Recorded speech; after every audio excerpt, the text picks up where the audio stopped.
যুক্তরাজ্য থেকে চুরি হওয়া মোবাইল ফোন পাচার হচ্ছে চীনে, এমন অভিযোগ তুলেছে দেশটির পুলিশ। এরই মধ্যে একটি আন্তর্জাতিক চক্রকে গ্রেপ্তার করেছে লন্ডন পুলিশ। গেল সপ্তাহের অভিযানে আটক হয়েছে 46 জন, আর উদ্ধার হয়েছে 2000-এরও বেশি চুরি যাওয়া সরঞ্জাম।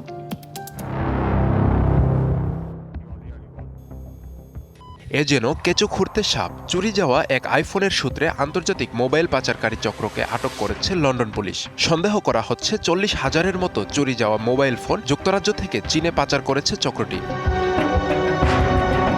ঘটনার সূত্রপাত যখন একজন ভুক্তভোগী ইলেকট্রনিক পদ্ধতি ব্যবহার করে তার চুরি যাওয়া আইফোনের অবস্থান চিহ্নিত করেন। হিথ্রো বিমানবন্দরের কাছে একটি গুদামে হংকংগামী এক চালানের ভেতর শনাক্ত করা হয় সেটি। সেখানকার নিরাপত্তা কর্মীরা একটি বক্সের ভেতর ফোনটি খুঁজে পান। সেই বক্স থেকে উদ্ধার করা হয় আরও প্রায় 1000 আইফোন।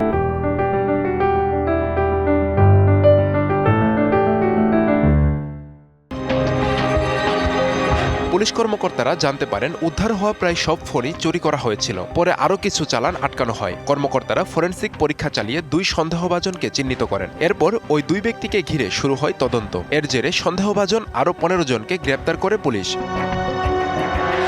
বিশ্লেষকরা বলছেন ওয়েস্ট এন্ড ও ওয়েস্টমিনিস্টারের মতো পর্যটন এলাকায় ফোন ছিনতাই এবং চুরির ঘটনা বেশি ঘটে। বিশেষভাবে অ্যাপলের পণ্যকে চুরির নিশানা করে থাকে অপরাধী চক্ররা। লন্ডনে চুরি যাওয়া মোবাইল ফোনের সংখ্যা বেড়েছে 4 বছরে প্রায় 3 গুণ। 2020 সালে যেখানে 28,609টি ফোন চুরি হয়েছিল, 2024 সালে তা বেড়ে হয়েছে 80,588টি। যুক্তরাজ্যে মোট ফোন চুরির 3/4 হয় লন্ডনে। আব্দুল আল মারুফ, ডিবিসি নিউজ ডেস্ক।